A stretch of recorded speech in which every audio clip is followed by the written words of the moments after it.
Bonjour à tous, c'est toujours le frère de Lola dans l'émission, dans les révélations cachées de la parole de Loba, le créateur du ciel, de la terre, de toute chose, de toutes circonstances, de toute vie, de ce qu'il est grand, glorieux et terrible. Je remercie vraiment Loba, le Père, créateur de toutes choses, parce qu'il est bon, parce qu'il est unique, parce qu'il est tout puissant.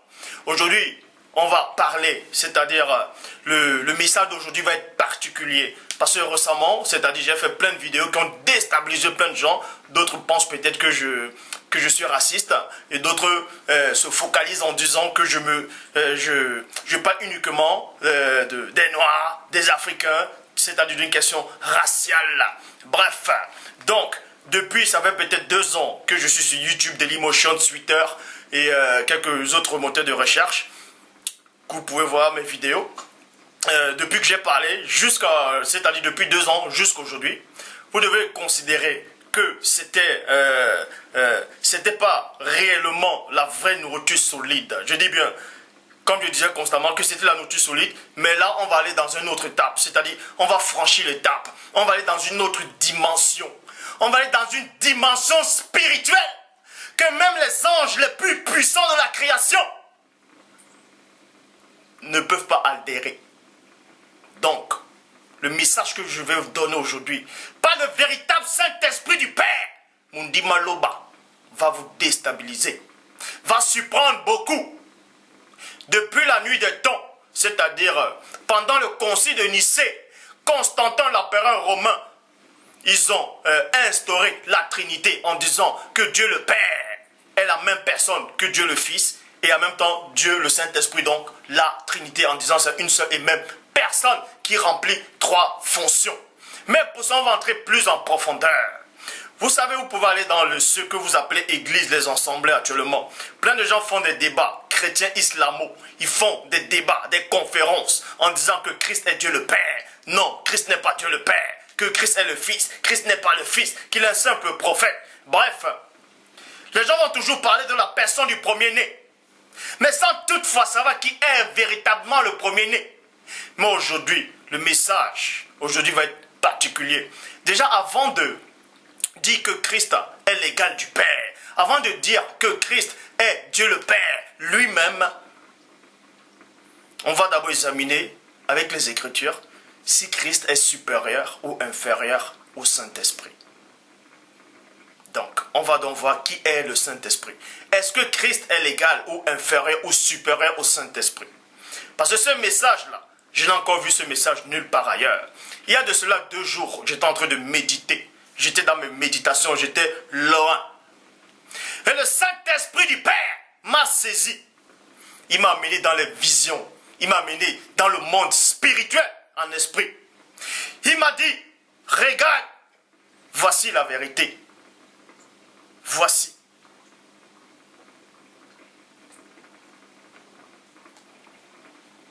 Maintenant, va et glorifie le Père.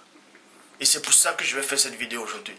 Car le Saint-Esprit lui-même, je dis bien, le Saint-Esprit lui-même m'a montré cela. C'est pour ça qu'il va faire en sorte que tous ces détracteurs, tous ceux qui disent que Christ est Dieu le Père, vous allez fermer vos bouches aujourd'hui. Tous ceux qui pensent que Dieu, le Saint-Esprit et Christ sont une seule et même personne, vous allez fermer vos bouches aujourd'hui. Tous ceux qui ont la prétention de dire que le Saint-Esprit est venu, il est né au Congo, ou bien il est né en Angola, vous êtes en train de délirer. Vous êtes dans la confusion totale. Dieu lui-même vous envoie un esprit d'égarement, de confusion. L'Éternel Dieu, Deutéronome 29, 28, te frappera de délit, d'aveuglement, d'égarement d'esprit. Vous allez cartonner en plein jour. Vous êtes en train vous êtes égaré dans votre esprit. Votre esprit, c'est-à-dire vos pensées, sans intelligence, a été plongé dans les ténèbres. Vous êtes devenus des malades mentales, spirituels. Vous êtes en train de délirer. Vous avez reçu le kwashiorkor spirituel. Donc, j'exhorte à tous ceux, peut-être qui lisent, c'est-à-dire qui ont dû peut-être lire le Coran, ils disent dans la sourate, c'est-à-dire dans le Coran, dans la sourate 16, verset 102, ils disent que l'ange Gabriel, c'est le Saint-Esprit. Ça, c'est un blasphème vraiment terrible. Parce que l'ange Gabriel ne peut pas être le Saint-Esprit. Parce que le Saint-Esprit a toujours existé. Le Saint-Esprit était là, Gabriel n'existait pas encore. Gabriel n'avait pas encore eu l'existence. Et pour votre information, si vous ne savez pas, c'est le Saint-Esprit qui a créé Gabriel. Là, maintenant, sentez vous secouer. On va entrer dans les profondeurs. Donc, accrochez-vous. Genèse, chapitre 1, verset 1. Pour tous ceux qui ont la Bible, vous pouvez regarder, vous pouvez vérifier. On va éclaircir, c'est-à-dire j'ai le temps aujourd'hui, on va éclaircir quelques zones d'ombre. Parce que vous voyez ceux qui se sont auto-proclamés pasteurs, révérends, bishop, maréchal, tous ceux qui n'ont pas de connaissance, je dis bien, tous ceux qui n'ont pas de connaissance. Vous venez dire, ah Dieu m'a dit, le Saint-Esprit de Dieu m'a dit, ah le Christ m'a apparu, il m'a révélé cela. Vous êtes en train de délirer complètement. Donc, tous ces faux prédicateurs qui disent, parce que Genèse dit, au commencement, Dieu créa les cieux et la terre était informe et vide. Ils disent que c'est Satan, pendant sa chute, est tombé sur la terre, bam, et la terre s'est cassée, et la terre est devenue informe. Ça, je ferai une vidéo sur ça, un autre jour, si Père le permet. Pourquoi la terre était informe? Qu'est-ce que ça veut? Qu'est-ce que ça représente, la terre était informe et vide? Est-ce que c'était quoi cette terre-là, en fait? C'était quoi cette terre qui était informe et vide? Mais pour ça, on va néanmoins aller dans Genèse 1.1 qui dit au commencement, Dieu, il n'est pas dit ici, une autre personne. Mais au commencement, le Père, Loba, créa les cieux et la terre. Au commencement, Loba créa les cieux et la terre. Point. Psaume chapitre 33 au verset 6 dit, les cieux ont été faits par la parole de l'Éternel. Les cieux ont été faits par la parole, par la toute divine puissance de Loba. Et toutes les armées, par l'Esprit, avec un E majuscule. Donc, toutes les armées ont été faites par le Saint-Esprit, par l'Esprit de sa bouche. Donc, Genèse chapitre 1, verset 1, on vous dit que le Père Tout-Puissant a créé les cieux et la terre. Et dans Psaume 33, verset 6, entre encore plus en détail, en précision, pour vous dire que en fait, c'est la parole, c'est-à-dire Dieu s'est servi de sa parole pour créer tout ce qui existe dans les cieux, sur la terre, plus bas que la terre, dans le monde physique et invisible. C'est la parole du Père. Parce que cette parole-là, dans Hébreux 4.12, elle est vivante, efficace et plus tranchante qu'une épée quelconque à deux tranchants, pénétrant jusqu'à partager âme et esprit, jonctueux et moelle. Elle juge les sentiments des cœurs. Et toute créature ne peut être cachée devant la parole du Père. Durant cet enseignement, ce que je venais de dire, c'était l'introduction. Maintenant, on va entrer dans le cœur même du message. Et plein d'entre vous vont être édifiés. Parce que, avant de parler de l'amour de Dieu, avant de parler de l'enlèvement, avant de parler de la rédemption, du péché, du sacrifice du premier-né, il faut d'abord connaître la base, la vérité, qui est qui. Proverbe 19.2, le manque de science n'est bon pour personne. Proverbe 25.2, la gloire du Père est de cacher des choses. Et la gloire des rois est de sonder les choses. Mais le Père dit néanmoins, dans Deutéronome 29.29, que les choses cachées sont à lui. Et les choses révélées sont aux créatures, sont à vous. Mais néanmoins, il dit néanmoins dans Jérémie 33.3, demande-moi, je te relèverai des choses cachées, des choses que tu ne sais pas. Ce que vous ne savez pas, c'est quoi? C'est qu'il est dit dans Job, chapitre 33, verset 4, que l'Esprit de Dieu, l'Esprit de Dieu m'a créé. On vous apprend ici que c'est l'Esprit de Dieu, c'est le Saint-Esprit de Dieu qui a créé. Maintenant, on va aller dans Colossiens pour bien expliquer. Colossiens, chapitre 1, verset 15 à 17 dit, en parlant de la personne du premier-né, il est dit que le premier-né est l'image du Dieu invisible. Vous voyez, il est l'image du Dieu invisible, le premier-né de toute la création. Car c'est par lui que Dieu, le Père, que Dieu a créé c'est par lui que Dieu a créé toutes choses toutes les choses qui sont dans les cieux, sur la terre, les visibles, les invisibles, trône, virgule, puissance spirituelle, domination, principauté et pouvoir. Dieu a créé, Dieu a tout créé par lui et pour lui. Vous pouvez voir ça dans la Bible française courant, dont on vous révèle ici. Que ce n'est pas la personne du premier-né, Christ, qui a créé, mais c'est le Père qui a créé dans la personne du premier-né, avec sa parole.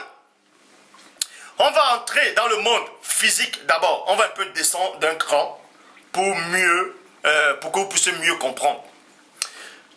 Vous allez comprendre dans les mystères que Adam sur la terre représente le Père. Et Adam avait une semence en lui-même qui avait le pouvoir de procréer. Donc Adam avait une semence et Adam représentait le Père. Et la semence qui était en Adam représentait la parole du Père, représentait la puissance, la toute divine puissance de l'Oba, la puissance. Et cette puissance-là, c'était le Saint-Esprit. Et Christ représentait Ève. Et quand cette semence-là est entrée dans Ève, Ève aussi a procréé. C'est pour ça qu'on vous dit dans Colossiens que Dieu a créé toutes choses par le Christ. Mais on sait néanmoins que c'est la parole de Dieu qui a créé. Et cette parole de Dieu-là, c'est la puissance du Saint-Esprit. C'est le Saint-Esprit de Dieu. Vous allez peut-être dire qu'ils sont de délirer. Que parce qu'il est dit dans Jean chapitre 1 verset 14 que la parole a été faite chair. On va entrer plus en profondeur et vous allez être libérés. Donc à tous ceux qui disent encore qu'ils ont le Saint-Esprit, faites très attention à tous ceux qui font des vidéos sur le Saint-Esprit, qui veulent faire des vidéos sur le Saint-Esprit en disant que c'est un homme qui est né de femme et d'homme, que c'est un Saint-Esprit qui est venu, qui est né au Congo, ou bien en Angola, ou bien peu importe. Faites très attention. Vous êtes en train d'hériter d'un péché éternel. Donc vous apprenez ici. Je ne suis pas en train de rabaisser la personne du premier-né. Mais la personne du premier-né dit néanmoins, je m'en vais, je vous enverrai l'esprit de vérité, le consolateur. Il vous enseignera toutes choses. Et il vous rappellera tout ce que je vous ai annoncé. Et la vérité c'est que seul Dieu, le Père, a créé. Avec sa puissance, avec sa parole et la puissance de Dieu, la parole de Dieu. C'est le Saint-Esprit. Et cette parole-là a créé à travers la personne du premier-né. Et toutes choses ont apparu. C'est pour ça que je répète dans Colossiens chapitre 1 verset 15 à 16. Il est l'image du Dieu invisible, le premier-né de toute la création. Le premier-né. Parce que lui-même, il a une naissance spirituelle. Vous pouvez sortir tous les versets que vous voulez en disant que David était le premier-né de roi de la terre pour vous expliquer ce que ça veut dire. Vous êtes en train de délirer. Christ n'est pas l'égal du Père. Il n'a jamais été l'égal du Père. Pour être l'égal du Père, il faut qu'il soit d'abord l'égal du Saint-Esprit. Est-ce que vous comprenez? Donc, Colossiens 1, 15 à 17. Il est l'image du Dieu invisible, le premier-né de toute la création. Car c'est par lui c'est par lui. Lui c'est qui? C'est le Christ. Que Dieu maintenant, on fait la distinction entre Christ, entre le premier-né et le Père. De même que quand vous lisez dans Genèse chapitre 1, Genèse chapitre 4 verset 1, Adam connut Ève, vous voyez, et elle engendra Caïn. C'est pour ça qu'on dit dans Genèse chapitre 3 au verset 20, que Ève fut la mère de tous les vivants. Mais on sait que c'est Adam lui-même qui est le père de tous les vivants, physique, c'est-à-dire humain. Donc, ici il est dit, car c'est par lui que Dieu a créé les choses qui sont dans les cieux et sur la terre, les visibles, les invisibles, trônes, puissance spirituelle, les ophanimes, les chérubins, anges, archanges, trône, dignité, domination, toute puissance qui existe dans ce monde, dans cette réalité et hors de cette réalité, dans d'autres dimensions, dans d'autres mondes parallèles, ont été créés à travers la personne du Christ par une puissance. Et cette puissance-là, c'est le Saint-Esprit de Dieu.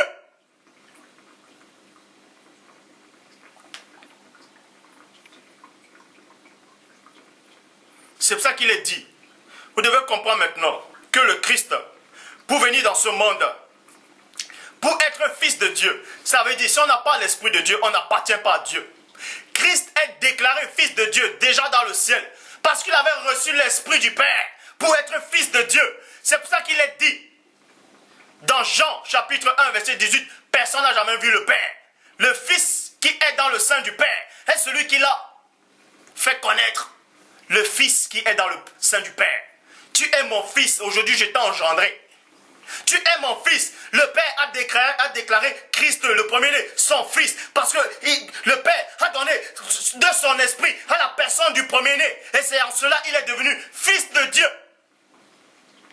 Parce que si Christ n'avait pas reçu le Saint-Esprit du Père, il n'allait jamais être Fils de Dieu. Là, c'est d'abord une révélation spirituelle. C'est pour ça qu'il est dit dans Ésaïe, chapitre 11, au verset 2. L'Esprit de l'Éternel reposera sur lui. L'Esprit du Père, l'Esprit de l'Oba va se reposer sur la personne du premier-né. Esprit de force, esprit de connaissance, esprit de crainte de l'Éternel. Vous voyez? Ésaïe, chapitre 42, verset 1 dit: voici mon serviteur que je soutiendrai, mon élu en qui mon être prend plaisir. J'ai, c'est qui? C'est le Père. Il a mis quoi? Son esprit. Son esprit c'est qui? C'est le Saint-Esprit. J'ai mis mon esprit sur lui. Il annoncera la justice aux nations. Ça veut dire que si Christ n'avait pas le Saint-Esprit, il ne pouvait pas accomplir des miracles. Il ne pouvait pas annoncer la justice aux nations. C'est ce que la révélation vous donne ici. Si Christ était supérieur ou égal au Saint-Esprit, il n'allait jamais recevoir le baptême du Saint-Esprit. Il n'allait jamais recevoir le baptême du Saint-Esprit. C'est à cause du baptême du Saint-Esprit qu'il avait le pouvoir d'accomplir des merveilles, des prodiges. Qu'aucun humain ne pouvait le contredire, aucune créature. Parce qu'il avait reçu la toute divine puissance du Père, qui est le Saint-Esprit. Et maintenant, le mystère, c'est quoi? On va vous dévoiler quelque chose qui va vous troubler. Mais pour ça, je vais néanmoins dire cela dans peut-être vers le milieu de la vidéo. Donc, Ésaïe chapitre 61, verset 1 dit: l'Esprit du Seigneur éternel est sur moi, car l'Éternel m'a oint. L'Éternel m'a oint pour porter de bonnes nouvelles aux malheureux. Il m'a envoyé, il m'a envoyé, il m'a envoyé. Vous voyez? Il m'a envoyé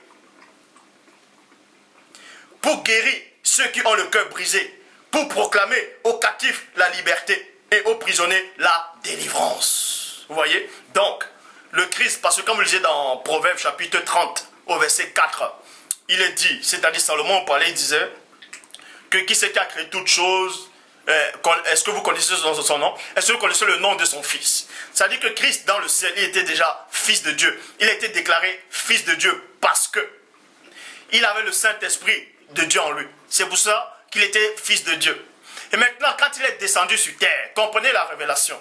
Quand Christ est descendu sur terre, dans Philippiens 2, 59, ayant vu les sentiments qui t'ont promené, lequel exista en forme de Dieu, en forme de Dieu, et non de Dieu le Père, en forme de Dieu. Maintenant, pour regarder comme il pourrait arracher d'être égal à Dieu. Parce que s'il était Dieu le Père, il n'allait pas regarder lui-même comme son propre égal. Hein? Il n'a pas regardé comme il peut arracher d'être égal à Dieu, mais s'est dépouillé lui-même. C'est-à-dire, il s'est dépouillé de la puissance qu'il avait. Il s'est dépouillé de son titre de fils de Dieu. Il est devenu un simple humain.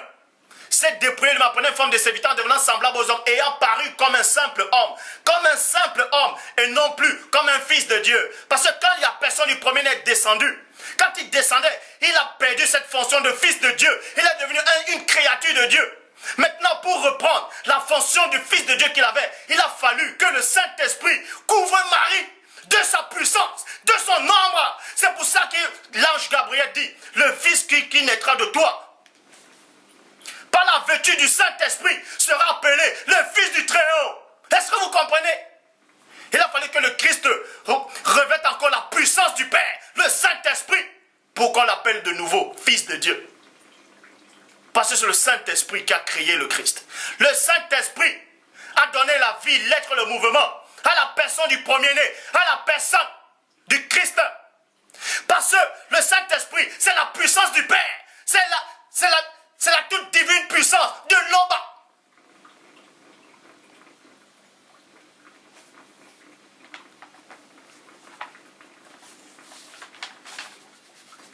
C'est pour ça qu'il est dit dans Jean chapitre 3, verset 2. Car personne ne fait ces miracles. Vous voyez? Nicodème dit ici, dans Jean chapitre 3, au verset 2. Quand il a vu la personne du premier-né, quand il voyait le premier-né faisait des miracles, des prodiges extraordinaires, il dit, car personne ne peut faire ces miracles que tu fais si Dieu n'est avec lui. Si Dieu n'est avec lui. Mais c'est le Saint-Esprit du Père qui est en lui. C'est pour ça qu'il accomplissait les miracles. Vous voyez? Parce que le Saint-Esprit, c'est les facettes de Dieu. C'est la nature de Dieu. Il y a toutes les facettes de Dieu dans le Saint-Esprit.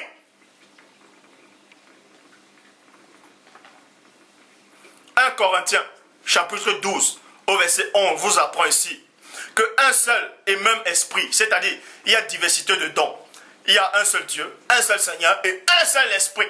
Vous voyez? Mais c'est le Père Tout-Puissant qui opère tout en tous. Mais néanmoins, on vous dit dans 1 Corinthiens chapitre 12, verset 11, un seul et même esprit opère toutes ces choses, virgule, les distribuant à chacun en particulier comme il veut. Dans le Saint-Esprit, c'est un être pensant. Le Saint-Esprit est conscient. Il a sa propre conscience. Je vous dis qu'on va entrer dans une autre dimension, dans une réalité que même les anges ne peuvent pas entrer.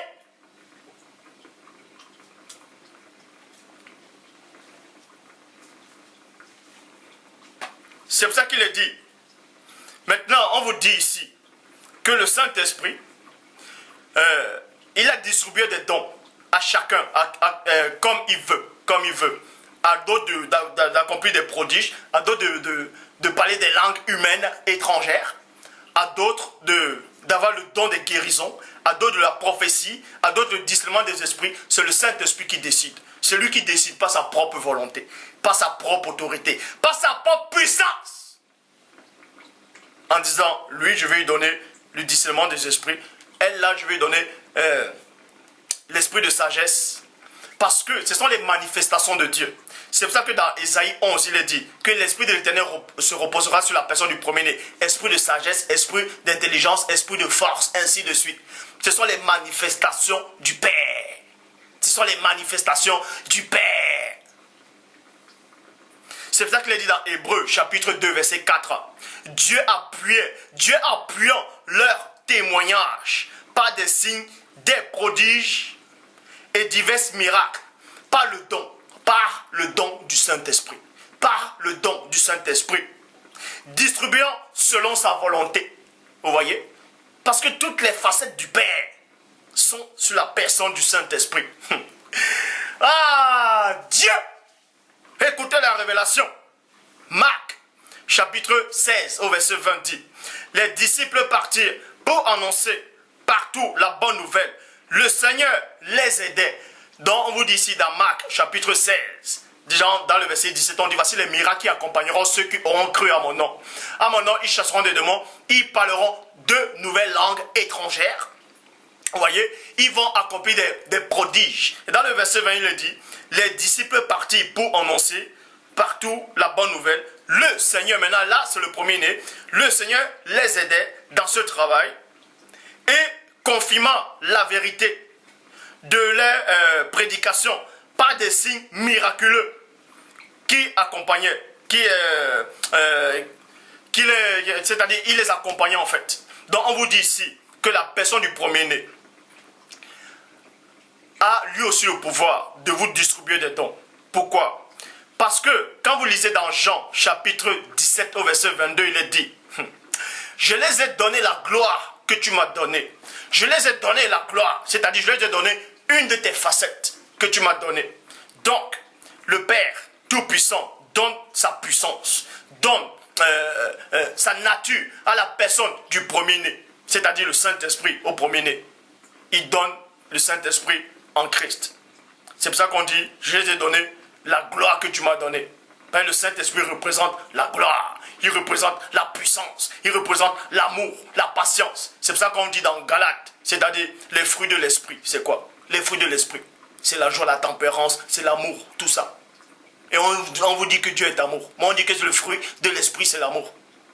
Parce que le Saint-Esprit, c'est les facettes de Dieu. Et maintenant, Dieu prend ces facettes-là. Il donne à la personne du premier-né. Et maintenant, le premier-né, maintenant, il distribue à chacun. En fonction. Vous voyez? C'est pour ça qu'il est dit dans Actes des Apôtres, chapitre 10, verset 38. Vous savez comment Dieu a oint. Écoutez attentivement. Vous savez comment Dieu, c'est-à-dire le Père, a oint du Saint-Esprit et de force le premier-né. Vous voyez? Qui allait de lieu en lieu, faisant du bien, et guérissait tous ceux qui étaient sous l'empire du diable, car Dieu était avec lui. Ha! Loba! On vous dit ici, dans Actes des Apôtres, chapitre 10, verset 38, vous savez comment Dieu a oint. Parce que oint, c'est quoi? On te oint. C'est celui qui est oint, qui est supérieur à l'autre. Donc on l'a oint. On l'a oint. On l'a oint. Dieu a oint le Christ du Saint-Esprit. Et c'est pour ça maintenant qu'il est dit, c'est pour ça que Christ allait de lieu en lieu et faisait des guérisons. Il accomplissait des merveilles parce qu'il avait reçu cette puissance venant du Père. Il avait reçu cette facette-là venant du Père. Vous voyez? Dans le verset 40, il est dit, Dieu l'a ressuscité le troisième jour. Dieu l'a ressuscité. Dieu a ressuscité le Christ le troisième jour. Et il a permis qu'il apparut. Dans 1 Pierre, chapitre 3, verset 18 dit, Christ aussi a souffert. Et ce, une fois pour toutes, les péchés. Point. Lui, le juste, virgule, il a souffert pour les injustes, afin de vous conduire à Dieu. Point. Il a souffert d'une mort humaine, mais a été rendu à la vie. Mais a été rendu à la vie par l'Esprit, par le Saint-Esprit. C'est le Saint-Esprit qui a ressuscité Christ. Et quand vous lisez on vous apprend que le signe, c'est-à-dire le plus grand miracle que Christ a accompli, c'était, il a ressuscité Lazare. Mais on vous dit que le Saint-Esprit a ressuscité Christ. Le Saint-Esprit a ressuscité Christ. C'est pour ça qu'il est dit d'abord dans Actes des Apôtres, chapitre 10, verset 40. Dieu l'a ressuscité le troisième jour et il a permis qu'il apparût. C'est Dieu qui a ressuscité le Christ. Vous voyez? Mais maintenant, dans 1 Pierre, chapitre 3, verset 18, on vous dit que c'est le Saint-Esprit qui a ressuscité Christ. Ce n'est pas une contradiction. Parce que, de même que Christ dit jusqu'à présent, le Père agit, moi aussi j'agis. Ça veut dire que quand le Père agit aussi, le Saint-Esprit est en train d'agir. Est-ce que vous comprenez? Donc ça veut dire que Dieu a ressuscité le Christ par sa puissance. Et sa puissance, c'est le Saint-Esprit. Dieu a créé toutes choses qui existent dans toute réalité, mais dans d'autres dimensions que vous ne pouvez même pas concevoir. C'est pour ça qu'il est dit, toutes choses ont été faites par elle. Par qui? Par la parole de Dieu. Et cette parole de Dieu-là, c'est le Saint-Esprit. Mais là, on va encore mieux entrer en profondeur. Verset 19. Par la puissance, c'est-à-dire, on veut dire que Christ a été ressuscité par le Saint-Esprit. Vous voyez? Par la puissance du Père. Donc ça veut dire, c'est le Père qui l'a ressuscité par sa puissance. Et sa puissance, c'est le Saint-Esprit. Et la puissance de Dieu, elle est consciente. Tout ce qui est autour de Dieu est conscient. De même que quand on dit Dieu, on vous dit que Dieu est sur le trône. La question que je vous pose comme question, c'est quoi? Est-ce que le trône de Dieu, supposons que Dieu est assis, ça c'est une supposition, hein? On vous dit que Dieu est assis sur le trône. Supposons qu'il est assis sur le trône de Dieu, vous le concevez comment? Est-ce que pour vous, le trône de Dieu est conscient, est vivant? Si vous dites non, Dieu ne peut pas s'asseoir sur quelque chose qui n'a pas de vie. Parce que tout ce qui entoure le Père est vivant. Je vous dis qu'on entre dans une autre dimension. Donc on vous dit que Christ a été ressuscité par le Saint-Esprit, par la puissance du Père. Et avec le Saint-Esprit là, on vous dit dans verset 19 de 1 Pierre 3, par la puissance de cet esprit, c'est-à-dire du Saint-Esprit, il est même allé prêcher aux morts. Alors, il est même allé prêcher aux hommes, maintenant prisonniers du séjour des morts, qui autrefois s'étaient montrés rebelles. Vous voyez? Là, c'est l'une des versions des Bibles. Maintenant, dans d'autres versions, on dit que Christ allait prêcher aux esprits en prison. Et ces prisons-là, on vous dit que ce sont les séjours des morts. Mais moi, je vous le dis, avec l'Esprit de Dieu, que quand on dit que Christ allait prêcher aux morts, c'est-à-dire aux esprits en prison, cette tradition-là n'est pas bonne. Parce que les esprits ne vont pas dans le séjour des morts. Les esprits humains ne vont pas au séjour des morts. C'est l'âme qui va dans le séjour des morts. Parce que dans Ecclésias chapitre 12 au verset 9 dit que quand l'homme meurt, l'esprit retourne à Dieu. Et non en prison. Et non dans le séjour des morts. Salomon parlait de tous les humains ici. L'esprit retourne à Dieu. L'esprit retourne à Dieu. Et c'est l'âme qui va dans le séjour des morts. Donc je poursuis. Romains chapitre 1 verset 14 dit: Mais selon le Saint-Esprit, selon l'Esprit Saint, il a été manifesté Fils de Dieu. Ah! Dieu! On vous dit ici que selon le Saint-Esprit. Quand on dit selon le Saint-Esprit, ça veut dire quoi? Mais selon l'Esprit Saint, dans Romains chapitre 1 verset 4, vous pouvez lire. Romains chapitre 1 verset 4 dit: Mais selon l'Esprit Saint, il a été manifesté Fils de Dieu avec puissance quand il a été ressuscité des morts. Donc c'est l'Esprit de Dieu, c'est le Saint-Esprit qui a déclaré Christ Fils de Dieu. Parce que c'est le Saint-Esprit qui a donné le premier-né d'être fils du Père. Ce n'est pas la puissance du Père que Christ est le premier-né de toute la création. Est-ce que vous comprenez? Donc, Dieu a engendré le premier-né. Ça veut dire que c'est le Saint-Esprit qui a engendré le Christ. Dans la conclusion, Christ n'est pas supérieur au Saint-Esprit. Christ n'est pas supérieur à la puissance du Père. Il est soumis à la puissance du Père. Il est soumis à l'autorité du Père. Et l'autorité du Père, c'est le Saint-Esprit. Donc à tous ceux qui disent encore qu'ils ont le Saint-Esprit de mon Père, faites très attention.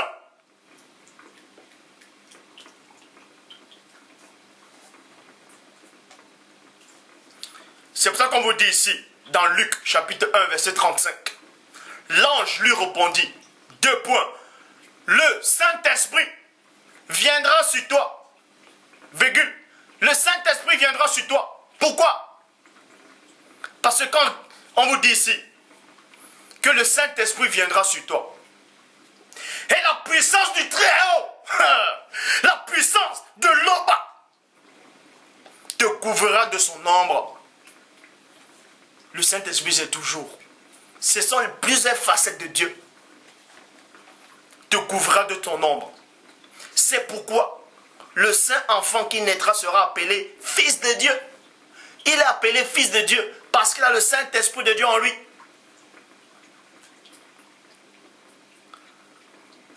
Parce qu'il a le Saint-Esprit de Dieu en lui. Maintenant, vous allez me dire pourquoi Christ a été baptisé. Maintenant, on va vous donner cette révélation. Christ, dans le ventre de Marie, a été déclaré Fils de Dieu. Parce que dans Philippiens 2, 5 à 9, il s'est dépouillé de ce titre de Fils de Dieu. Il est devenu créature de Dieu, un simple humain. Maintenant, en descendant, en venant, c'est-à-dire quand il s'est dépouillé dans le plan spirituel, il a perdu ce titre-là. Maintenant, pour naître dans ce monde physique, il a fallu qu'il reporte le titre. Est-ce que vous comprenez? C'est pour ça que le saint enfant qui naîtra sera appelé Fils de Dieu. Parce que le Saint-Esprit de Dieu est en lui. Bon.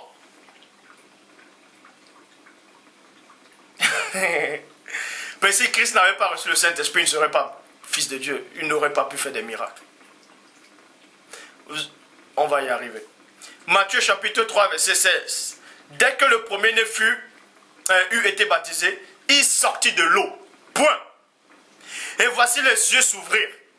Et l'Esprit de Dieu descend, et il vit l'Esprit de Dieu plutôt, il vit l'Esprit de Dieu descendre comme une colombe venue sur lui. Luc chapitre 4, verset 11. Donc, le baptême de Christ symbolisait quoi? Le baptême de Christ, c'était une représentation symbolique. Pourquoi Christ s'est baptisé? Parce que le baptême de Christ dans l'eau du Jourdain, Christ n'avait pas besoin d'être baptisé baptisé. Mais c'est néanmoins baptisé. Parce qu'il a dit à Jean-Baptiste, laissons faire ce qui est convenable. Laissons faire ce qui est convenable. Dans cette conversation, le Saint-Esprit vous donne la révélation. Parce que Christ dit à Nicodème, si un homme ne naît d'eau et d'esprit, il ne peut voir le royaume du Père. Et c'est pour ça que Christ devait être baptisé pour ressortir de l'eau. Donc il devait naître de cette eau-là, mais spirituellement.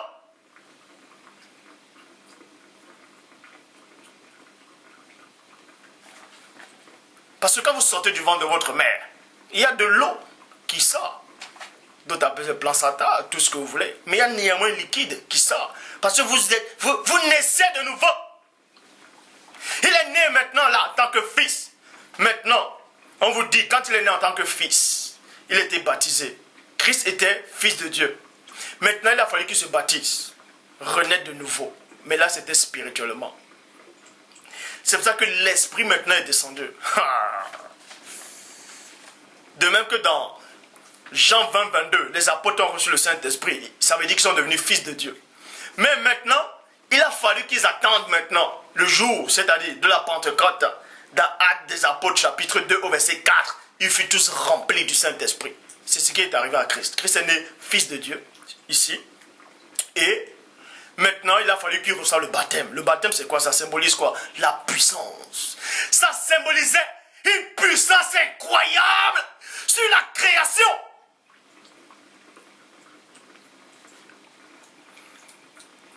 On vous dit qu'après qu'il ait été baptisé, dans Luc chapitre 4, verset 1, le premier-né rempli du Saint-Esprit revint du Jourdain et il fut conduit par l'Esprit dans le désert. Matthieu chapitre 28, verset 18 dit, le premier-né s'étant approché, leur parla ainsi, tout pouvoir m'a été donné dans le ciel et sur la terre. Point. Tout pouvoir, ça veut dire quoi? C'était le baptême du Saint-Esprit.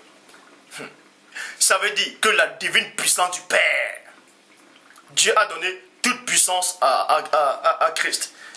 C'est pour ça qu'il dit dans Psaume, chapitre 8, au verset 7, tu l'as donné la domination sur les œuvres de tes mains et tu as tout mis sous ses pieds.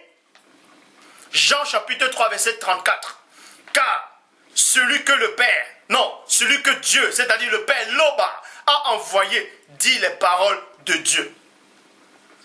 Dit les paroles de Dieu. On ne parle pas de tout le monde.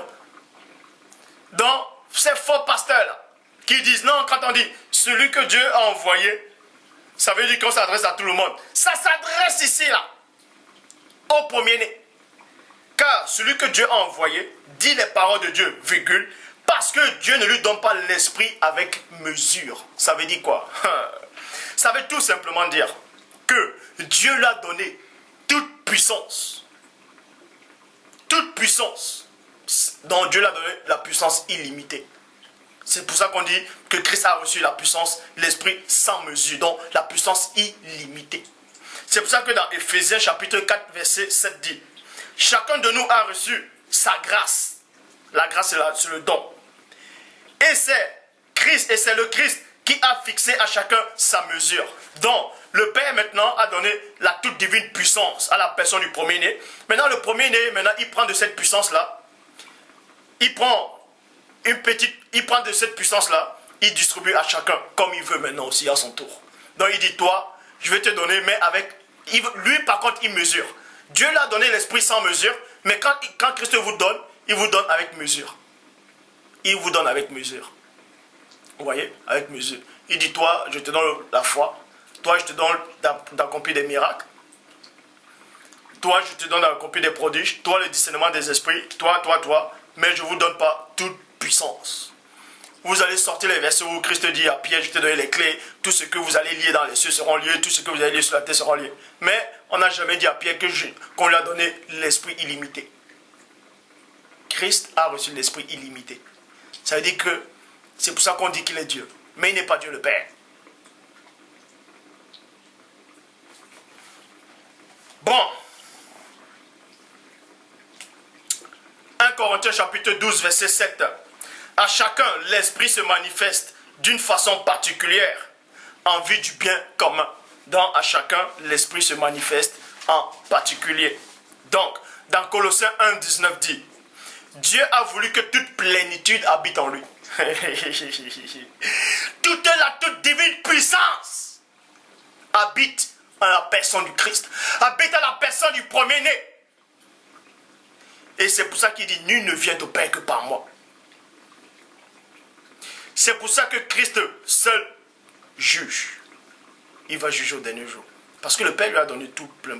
Le Père lui a donné tout pouvoir. Tout pouvoir m'a été donné par mon Père. Ça veut dire que quand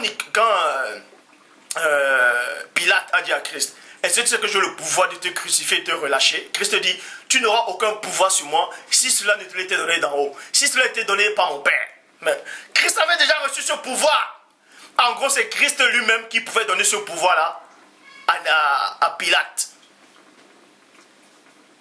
C'est ça qu'il dit que j'ai le pouvoir. J'ai le pouvoir de donner ma vie et j'ai le pouvoir de la reprendre. J'ai le pouvoir de donner ma vie et j'ai le pouvoir de la reprendre. Tel est l'ordre. Tel est l'ordre que j'ai reçu de mon Père. Vous voyez? Donc, Colossiens 1,19.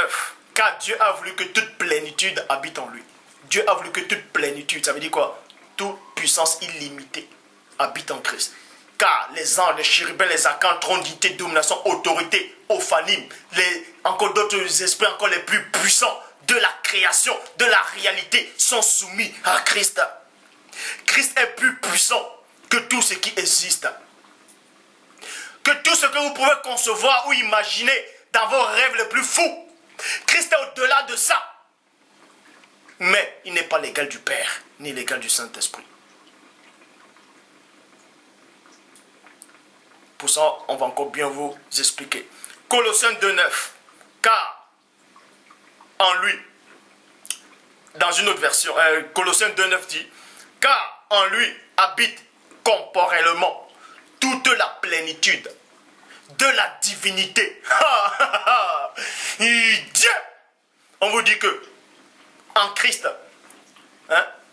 toute la plénitude de la divinité habite en lui. Et la plénitude de la divinité ici c'est qui? C'est le Saint-Esprit. Donc toute la puissance du Saint-Esprit. Le Saint-Esprit a donné toute puissance, c'est-à-dire en Christ. C'est-à-dire, il s'est donné à Christ, sans mesure. Sans mesure. Donc Christ avait le pouvoir. Christ pouvait accomplir tout ce qu'il voulait. Il pouvait faire des choses que vous ne pouvez même pas imaginer. Parce qu'il avait reçu les pleins pouvoirs.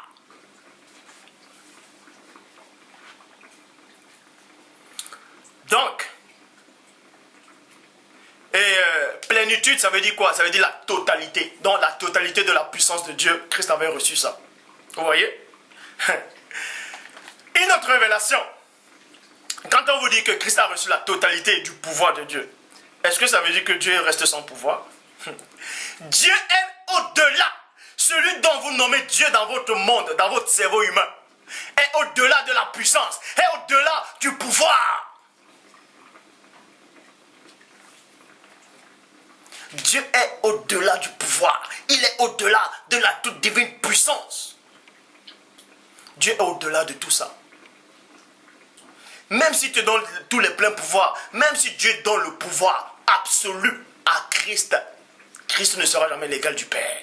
Parce que le Père est au-delà de son propre pouvoir. Dieu est au-delà de son propre pouvoir. On va y arriver. Colossiens 2,9. Car tout ce... Bon, dans Colossiens 2,9 dit, car en lui habite comparément toute la plénitude de la divinité. Dans la totalité, la divinité ici représente le Saint-Esprit. Et dans Colossiens 2,9, dans une autre version, dit, car tout ce qui est en Dieu a pris corps dans le Christ et habite pleinement en lui. On veut dire que tout ce qui est en Dieu a pris corps dans le Christ. On n'a pas dit que tout ce qui est en Dieu, c'est le Christ. Non. Tout ce qui est en Dieu a pris corps dans le Christ. C'est pour ça qu'il est dit dans Deutéronome, non, dans Jean chapitre 1, verset 14. Qu'est-ce qui a pris corps dans le Christ? Quand on vous dit que la totalité, les pleins pouvoirs de Dieu, tout ce qui est en Dieu, a pris corps dans le Christ. En quel moment le Saint-Esprit a pris corps dans le Christ? Dans Jean chapitre 1, verset 14. Et la parole et le verbe a été fait chair. La divinité, le Saint-Esprit a été fait chair dans le Christ. Dans le Christ. Dans le Christ, en descendant, il a fusionné avec la parole. C'est pour ça qu'on dit, au commencement était la parole. La parole était avec Dieu, la parole était Dieu. Elle était au commencement avec Dieu. Toutes choses ont été faites par elle. Et rien de ce qui n'a été fait n'a été fait sans elle. C'est-à-dire au commencement, cette parole-là, c'était le Saint-Esprit. C'était la puissance du Père. Et cette puissance-là, s'est matérialisée dans la personne du premier-né. Et il est descendu. C'est pour ça qu'il est dit dans Hébreux chapitre 10 au verset 5. C'est pourquoi Christ en entrant dans le monde dit, tu n'as voulu ni sacrifice ni offrande, mais tu m'as formé un corps. Donc quand il descendait, quand il a pris ce corps, le Saint-Esprit s'est matérialisé en lui. C'est pour ça qu'il s'est baptisé du Saint-Esprit. Et le Saint-Esprit, la preuve, on vous dit qu'il est descendu sous forme corporelle. Il a pris un corps en Christ. Il a habité en lui. C'est pour ça qu'on dit que la divinité, la totalité de la divinité, la plénitude habite à la personne du premier-né, dont le Saint-Esprit est en lui. Totalement. Sans limite. C'est pour ça qu'il est dit dans Jean chapitre 1 verset 14. Et la parole a été faite chair. En quel moment? Deutéronome chapitre 18 verset 18 dit. Et je les susciterai du milieu de leurs frères, un prophète comme toi. Je mettrai mes paroles dans sa bouche. Vous voyez? Je mettrai mes paroles. Et on sait que la parole de Dieu a créé le monde. C'est la parole de Dieu qui a tout créé. Et la parole de Dieu, elle est vivante, efficace, et puis tranchant qui ne peut quelconque à deux tranchants pénétrant jusqu'à partager à esprit jonctueux et moelle. Hébreux 4, 12. Hein? Deutéronome 18, 18. Je les susciterai du milieu de leurs frères, un prophète comme toi. Je mettrai mes paroles, ma puissance, ma toute divine puissance dans sa bouche. Et il dira tout ce que je leur commanderai. Ésaïe chapitre 42 verset 1. Voici mon serviteur que je soutiendrai, mon élu, en qui je prends plaisir. Mon être prend plaisir. J'ai mis mon esprit sur lui et il annoncera la justice aux nations. Jean chapitre 12 verset 49. Car je n'ai point parlé de moi-même, mais le Père qui m'a envoyé m'a prescrit lui-même ce que je dois vous annoncer. Dire et annoncer. 1 Corinthiens chapitre 15 verset 27. Dieu en effet a tout mis sous ses pieds. Mais lorsqu'il dit que tout lui a été soumis, il est évident que celui qui lui a soumis toutes choses est accepté. Ça veut dire quoi? Que Dieu a remis le plein pouvoir à la personne du premier-né. Toutes choses sur les œuvres de ses mains. Même les anges les plus puissants de la réalité. Vous voyez? Malgré cela, Dieu est accepté. Parce que c'est Dieu qui donne le pouvoir. Dieu est au-delà de ce pouvoir. Est-ce que vous comprenez? Dieu est au-delà du pouvoir. Quand je vous dis, vous ne connaissez pas Dieu. Dieu est au-delà de tout. Excepté. Quand on dit que Christ, c'est-à-dire excepté Dieu, c'est-à-dire que Christ n'a pas le pouvoir sur Dieu. Il n'est pas l'égal de Dieu. Il n'a jamais été l'égal de Dieu. Il ne sera jamais l'égal de Dieu. Vous voyez? Matthieu chapitre 24 verset 36 dit. Pour ce qui est de l'heure, non, pour ce qui est du jour et de l'heure, personne ne le sait. Le Christ le dit. Il dit pour ce qui est de l'heure et du jour, personne ne le sait. Vous voyez? Personne ne le sait. Quand on dit personne, c'est tous les humains de la terre. Personne ne le sait. Maintenant, il dit, là c'est dans le plan physique. Maintenant, il dit, ni les anges dans les cieux. Maintenant, quand on dit ni les anges, y compris le monde, tout le monde spirituel. Aucune créature spirituelle ne connaît le jour de la fin. C'est ce que Christ dit. Maintenant, il dit, ni le Fils, virgule, il dit même lui, malgré qu'il ait reçu les pleins pouvoirs, malgré que toute la divinité, toute la divine puissance du Père, de l'homme habite en lui, Christ sort de sa propre bouche, qui ne connaît pas le jour de la fin. Vous allez me dire, non, c'est quand il est encore humain. Il avait reçu le plein pouvoir. Il avait déjà reçu le plein pouvoir. Il avait reçu le plein pouvoir. Puisque dans Actes des Apôtres chapitre 1, il redit la même chose. Ce n'est pas à vous de le savoir que ce que le Père a instauré de sa propre autorité. C'est-à-dire que Christ avait déjà ressuscité, il était redéclaré fils de Dieu, il avait reçu le plein pouvoir. Donc malgré cela, il ne sait pas le jour de la fin. C'est Christ qui le dit. Maintenant, libre à vous penser ce que vous voulez. Mais il dit, mais le Père seul. Mais Christ n'a pas prononcé, il n'a pas dit, personne ne sait, ni les anges, ni lui, ni le Saint-Esprit. Et il a plutôt dit, ni personne, ni les anges, ni lui, mais seul le Père. Et vous allez comprendre ici que le Saint-Esprit connaît le jour de la fin. Actes des Apôtres chapitre 1, verset 7 dit, il est répondu, ce n'est pas à vous de connaître les temps ou les moments que le Père a fixés de sa propre autorité. De sa propre autorité. Et l'autorité de Dieu, c'est le Saint-Esprit. Et quand le Saint-Esprit habite en Christ, et Christ aussi devient l'autorité de Dieu. Mais l'autorité suprême première de Dieu, c'est le Saint-Esprit. C'est pour ça qu'il est dit dans Matthieu chapitre 12, verset 31 à 32, qui dit, tout péché et tout blasphème, celui qui parlera contre le Fils, contre l'homme, tout péché et tout blasphème sera pardonné. Mais celui qui parlera contre le Saint-Esprit, il ne lui sera pardonné, ni dans ce siècle, ni dans le siècle à venir, car il a hérité un péché éternel. Est-ce que vous comprenez? Donc tout ça là, tous ces gens là qui sont, ces malades, mentales, spirituels là, qui sont en train de délirer, quand le Kwasheka, qui disent que le Saint-Esprit est venu, il est né d'une femme, d'un homme, il était au Congo, il était au Zaïre, il était en Angola, il s'appelait ceci, cela. Vous êtes dans la confusion totale.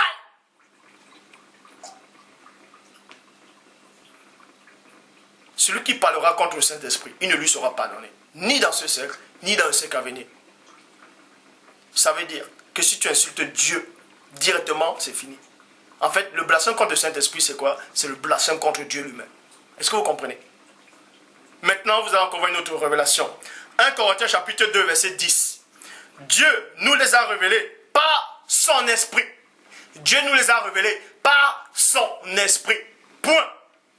Car l'esprit sonde tout. L'esprit sonde tout. Virgule. Ça veut dire quoi? Quand on dit l'esprit sonde tout, tout ce qui existe dans le monde, que ce soit dans le monde spirituel, peu importe, l'esprit sonde tout. C'est pour ça qu'on dit l'esprit, c'est aussi la parole de Dieu. C'est pour ça que Christ dit, mes paroles sont esprit et vie. Mes paroles. Or, Christ dit encore que les paroles que je dis ne viennent pas de moi. Hein? Et Dieu dit dans Deutéronome 18, 18 qu'il va mettre ses paroles dans sa bouche. Et Christ dit que les paroles qui sont dans sa bouche sont esprit et vie. Et cette vie-là, cet esprit-là, c'est le Saint-Esprit. C'est pour ça qu'il dit dans Hébreux chapitre 4, verset 12. La parole du Père est vivante, efficace, et plus tranchante qu'une épée quelconque à deux tranchants, pénétrant jusqu'à partager un esprit gentil et moelle, parce qu'elles sont de tout. On vous dit ici, car Dieu nous a révélé par son esprit, car l'esprit sont de tout, même les profondeurs de Dieu. Dieu, on vous dit, on précise que même les profondeurs de Dieu. Ça dit que Dieu, ce n'est pas le Saint-Esprit. Est-ce que vous comprenez? Le Saint-Esprit lui-même est soumis au Père. Parce que le Père est au-delà de tout ce que vous pouvez concevoir. On vous dit ici que le Saint-Esprit sont de tout, même les profondeurs de Dieu. Quand on dit même les profondeurs de Dieu, ça dit que le Saint-Esprit n'est pas Dieu le Père. C'est pour ça qu'on dit même les profondeurs de Dieu. Dans la Bible de Semeur, on vous dit que dans 1 Corinthiens chapitre 2, verset 10, or Dieu nous l'a révélé par son esprit. L'esprit en effet scrute tout, même les pensées les plus intimes de Dieu. Ça veut dire que quand le Saint-Esprit scrute même les pensées les plus intimes de Dieu, ça veut dire que le Saint-Esprit connaît le jour de la fin. Il connaît. Est-ce que vous comprenez? Donc, à tous ceux encore qui osent dire, yeah, j'ai reçu le Saint-Esprit. Ah, je suis baptisé du Saint-Esprit. Ah, je parle en langue parce que le Saint-Esprit m'a donné de parler en langue. Je suis en train de délirer. Vous savez quel est le Saint-Esprit? Vous qui dites que Christ est égal au Père. Vous qui dites que Christ est Dieu le Père lui-même.